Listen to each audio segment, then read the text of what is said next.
the first to know Nsem-Pii TV.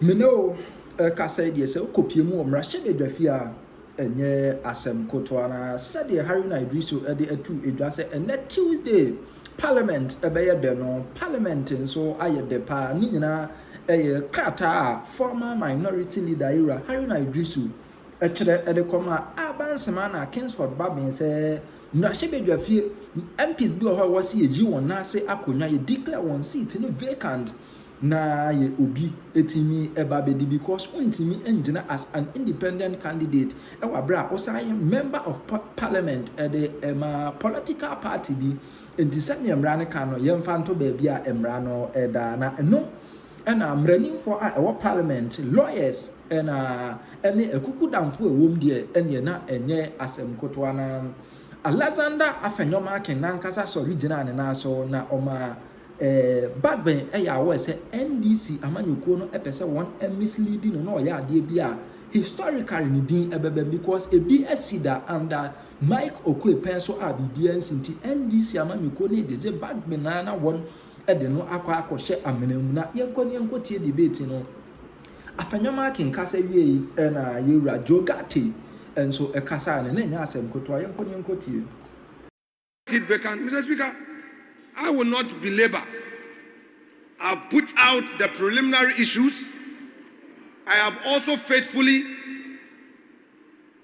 explained to you the processes before the Supreme Court of Ghana on this matter.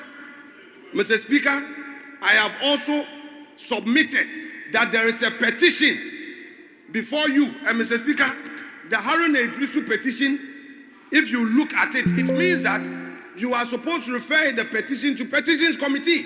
What they are doing, they just want a short circuit. And that is what Honorable Atu Forson is trying to do. Dr. Forson, this is law. This is not economics and taxation. You should know this.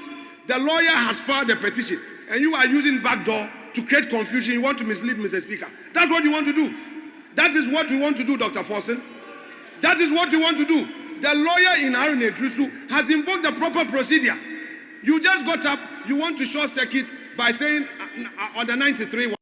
Who told you it is Order 93-1 that you have to use? He has used the proper procedure. Wait for Mr. Speaker to admit.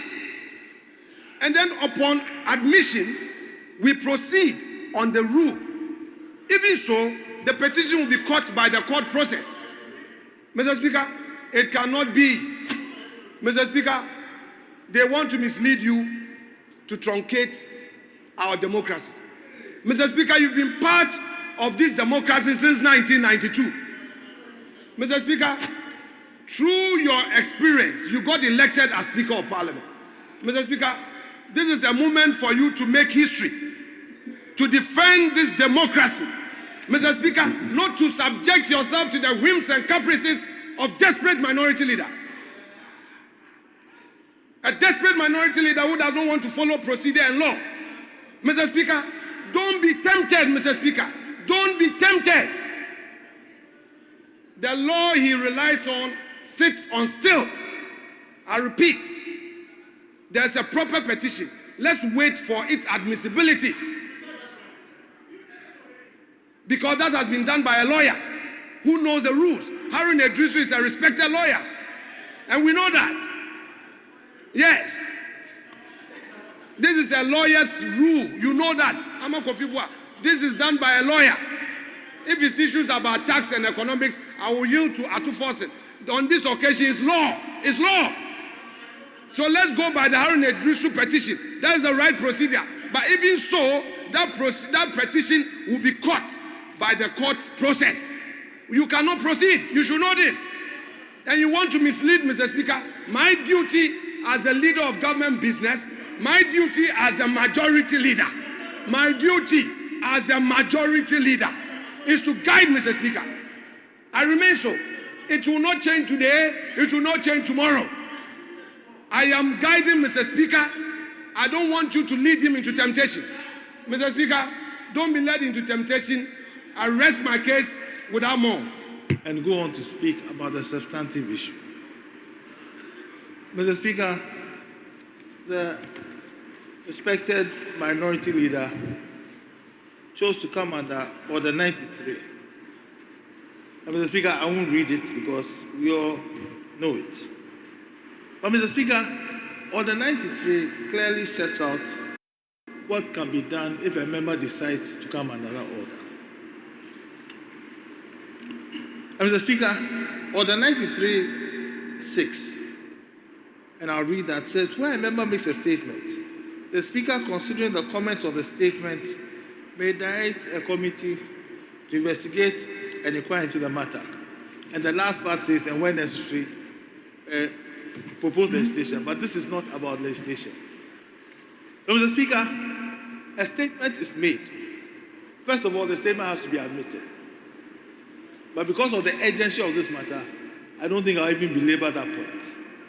Order 93.8 says that the clerk shall make available to members copies of the admitted statements. But because of the urgency of this matter and the seriousness of the matter, I will not also belabor that point. But Mr. Speaker, when you look at Order 3, Order 3 says that, Order 5, 2. They say in any case not provided by these orders, the Speaker shall decide on the procedural question. Mr. Speaker, as far as Order 93 is concerned, it is clear what will happen to a statement made under Order 93. And we have been in this house for a long time. When you decide to make a statement after people will comment, that's what you are doing. When we finish commenting, if the Speaker thinks that the comments are such as to raise a serious issue, you refer the matter to a committee. The committee will go investigate the matter and bring its report. Mr. Speaker, the question of how to enter into Parliament in a particular matter lies entirely in the bosom of the person who intends to bring the matter to Parliament. And Parliament is a house of procedure. And so therefore, you cannot decide that you can bring any matter anyhow to Parliament, no matter how serious, and expect Parliament to take a decision on it. For example, in matters of statements, Parliament does not vote on it. It's clear. In matters of statements, rulings are not made on it. What happens is that the matter, if it is serious enough, is referred to a committee. Mr. Speaker, I will not, for me, my good friend Honorable Abuja, me and him, we know each other very well. When I used to be, with my previous deployment as Royal Minister, he was the ranking for my ministry. He used to heckle me a lot. So I'm used to his heckling. Yes. No, I'm just joking with you. Mr. Speaker, so as far as Order 93 is concerned, the 93.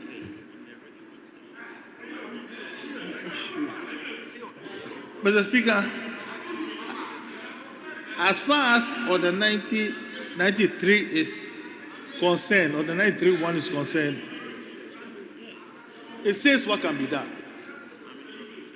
Mr. Speaker, but Mr. Speaker, to come to the substance of the matter, the procedure is even as important as the substance, if not more important. Because like a court of law, Mr. Speaker, we have to come properly.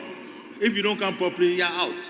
And Mr. Speaker, I need not remind you respectfully that when I started practicing, you were some of the brightest stars as far as our practice was concerned.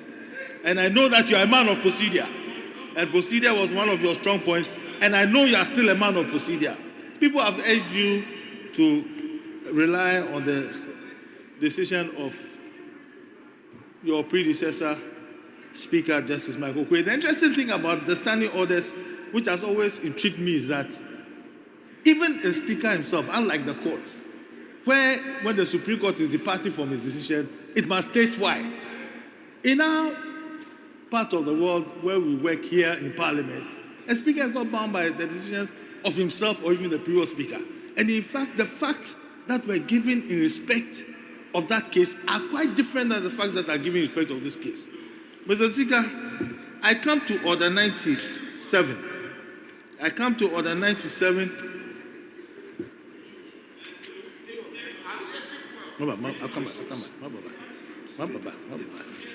Mr. Speaker, I come now to Article 97(1)(g).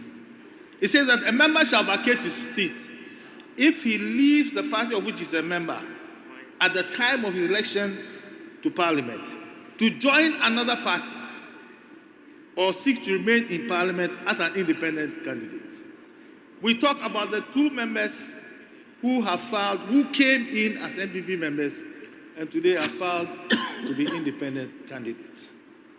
They haven't left their party to join another party, so that doesn't apply. They haven't also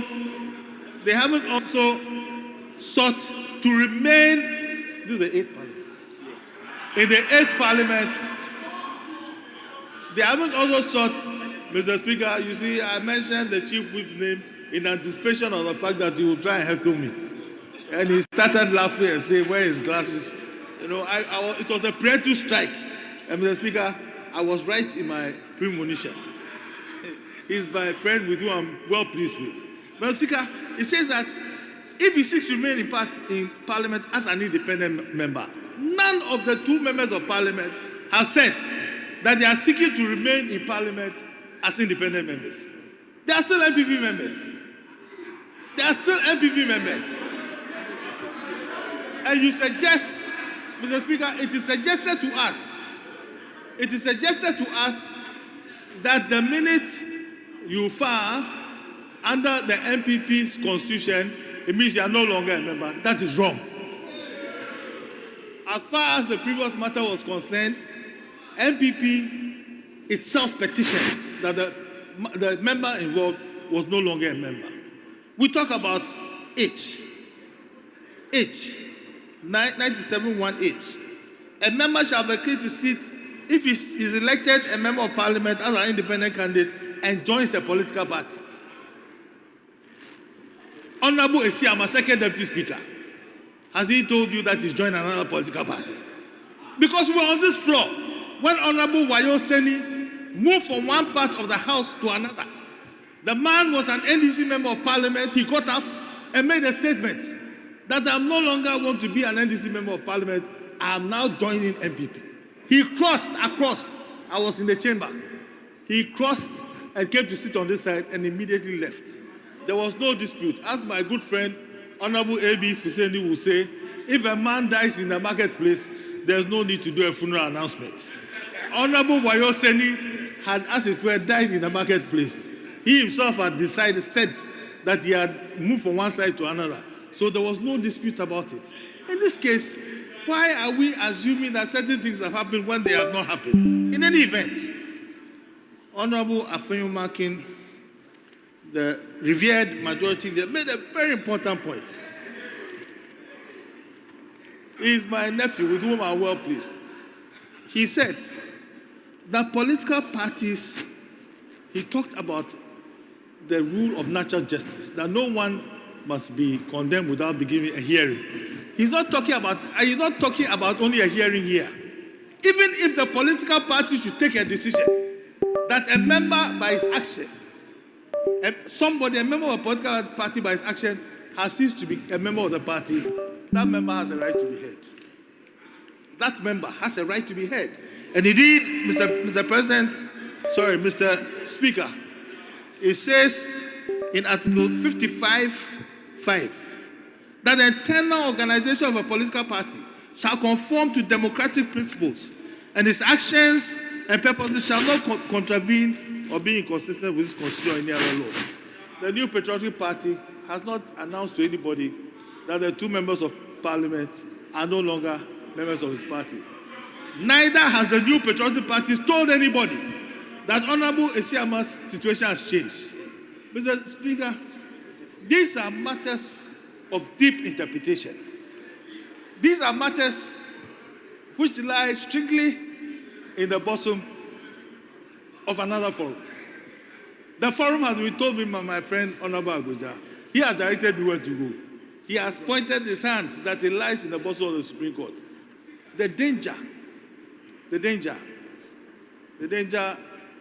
Mr. Speaker, the danger, my colleagues and friends, is that if we are not careful, we will embark on a course of action that will seem to take the powers of one arm of government and exercise it in this forum.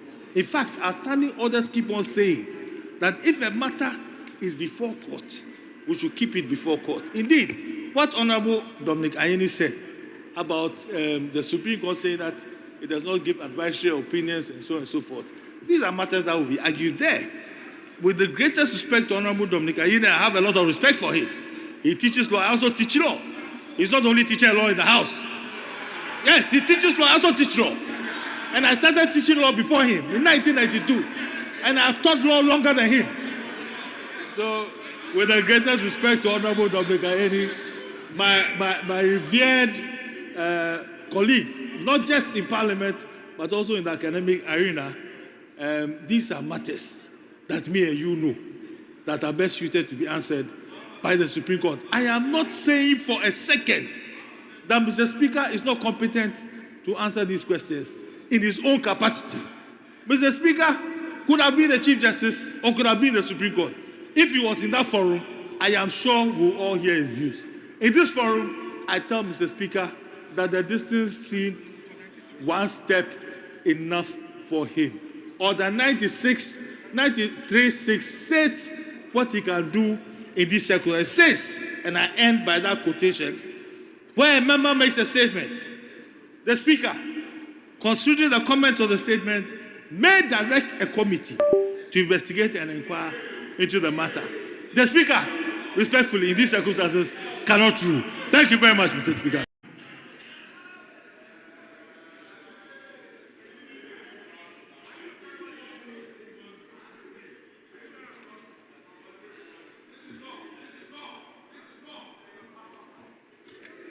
Yes, Honorable is that Dominic Ayeni?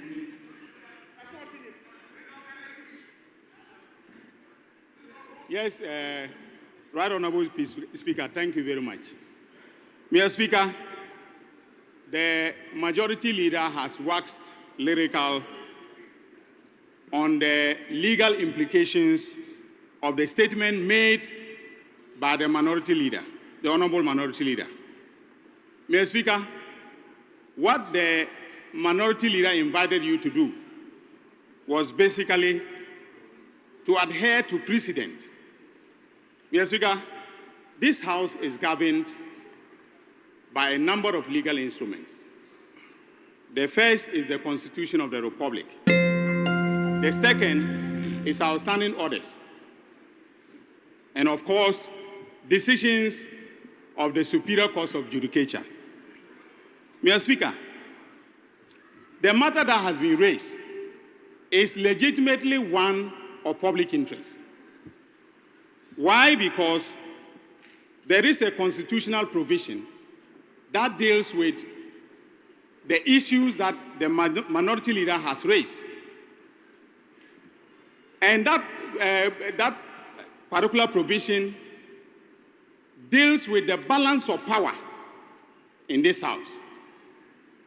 In other words, the constitutional purpose of Article 97(1) is to deal with the balance of power in this House. And basically what it says is simple, that whenever a member who has come into this House on the ticket of a party decides to go independent, the Constitution says that that member shall vacate his seat in Parliament. The language is mandatory. And the reverse is also true, that when you come in as an independent and you then decide to join a political party, you shall vacate your seat. And the language, Mr. Speaker, once again, is mandatory. Now, the question is whether objectively the actions referred to by the minority leader have actually taken place. Is it true that these members elected into this House on the ticket of the two major political parties have suddenly decided that they are going independent? Now, the minority leader referred to 4 persons or 4 members of Parliament